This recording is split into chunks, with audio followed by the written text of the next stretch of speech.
Okay, just hopped out of the Lamborghini Jalpa. Yes, the famous Lambo in Rocky 4. I took it home to do the review. I'm so excited. I can't wait. I drove it to the theater to watch the movie. I drove it back to do the review. Here we go. You know, I see Creed 2 a couple days ago, and I decided not to do the review right after the movie. It was just too fresh. It was too soon.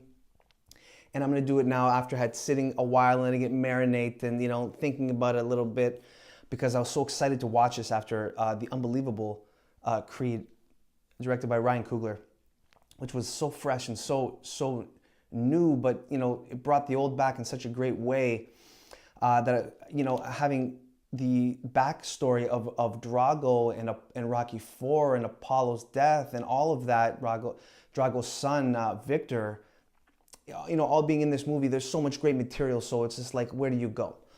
Okay, let's start with the good right away. First of all, I really like the fight scenes. The fight scenes were really well filmed and really entertaining to watch.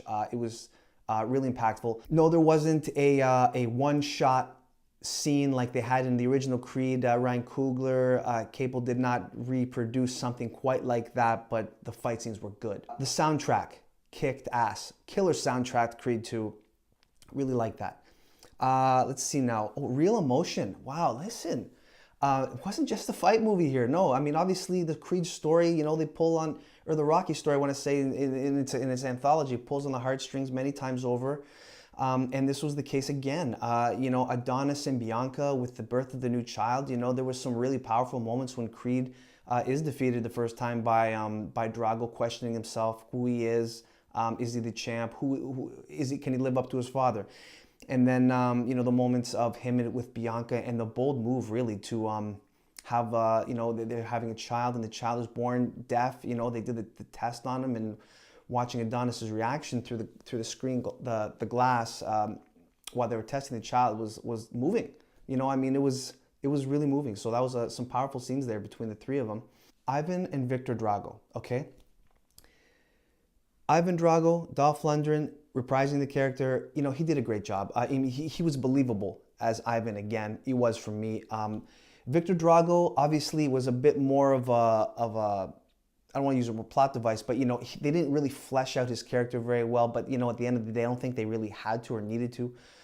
You could have a little more backstories to who he is. But, you know, Ivan says who he is. You know, all he knows is this.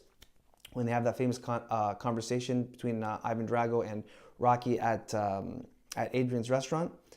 But, you know, you later see what their motivations are. And that's another thing I really liked is their motivations. Because, you know, Ivan talks about how it was for him after the time I was exiled and what they're fighting for and how they're trying to prove their name, you know, and rise above from the life that has, you know, befell him after the Rocky 4 finale, losing to Rocky to Rocky Balboa in Rocky 4. It's obviously had a lot of impact on him. He was disowned by the USSR at the time, Cold War Russia. You know, he had to move to Ukraine, start a new life for himself. Hey, so he's back, and they want their piece of the pie now. They want to get their names on lights, recognized, their status restored in their home country.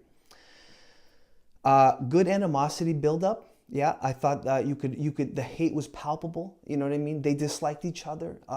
Rocky and Ivan, Victor and Adonis, you know, it was real. So I like that. I also really like the scene with Adonis and his new child. He's been fighting in a while. You know, he's there by the ring. He starts hitting the bag slowly, and then he kind of goes off on it. You know, another powerful scene there by Cable Jr. You know, all in all, yeah, I really liked it. Now, again, it wasn't quite what Creed was, and we're going to get into some of the things I didn't like.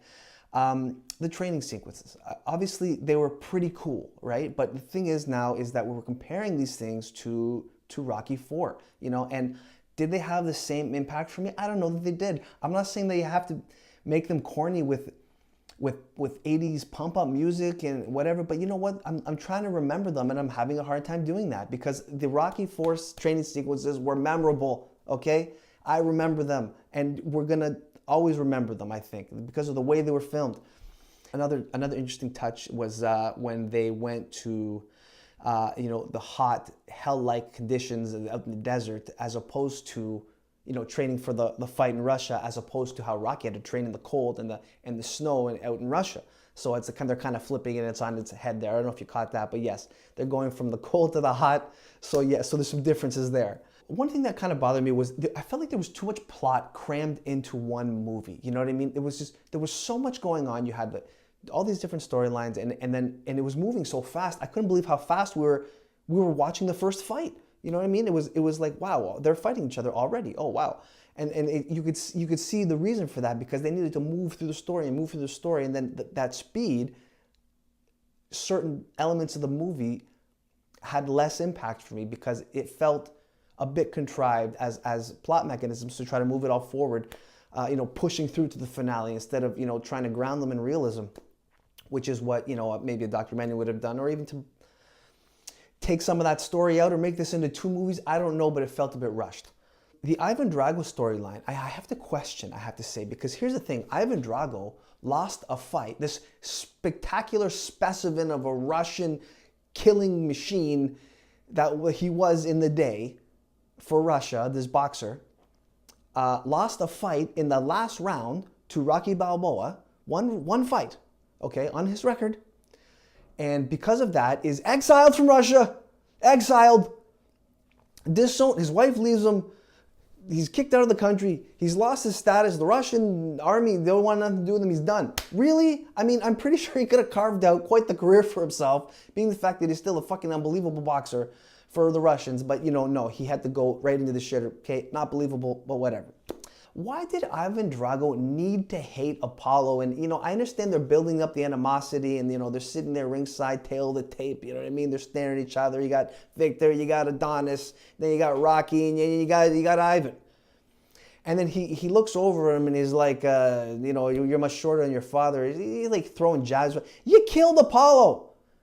I mean, just saying, like, you killed. I don't think you meant to kill him in the ring all those years ago. And now you're looking at Adonis. You've killed his dad. You really have to rub it in even more. It was a boxing match. I'm just saying. I'm surprised after 30 years or however long it was, there was not a bit more remorse from Ivan towards Adonis, saying it was just it was just business or whatever.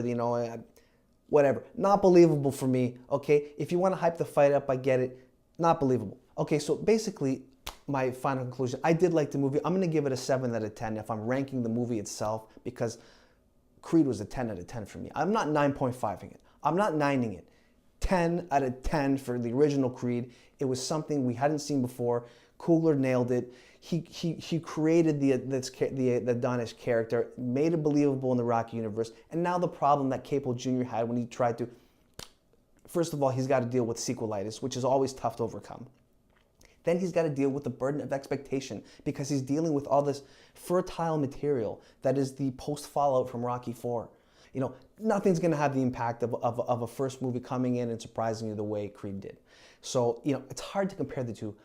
Good movie, not quite as good as Creed, still enjoyable to watch. A worthy addition to the Rocky franchise, and a pretty good kind of a bookend on Rocky IV. So, Rocky fans, absolutely, get to that theater, check out Creed 2. You're going to like it. You might have some of the issues that I had with it. Maybe you do, maybe you don't. But it's an enjoyable time in the theater. This I can guarantee you. Thank you for watching.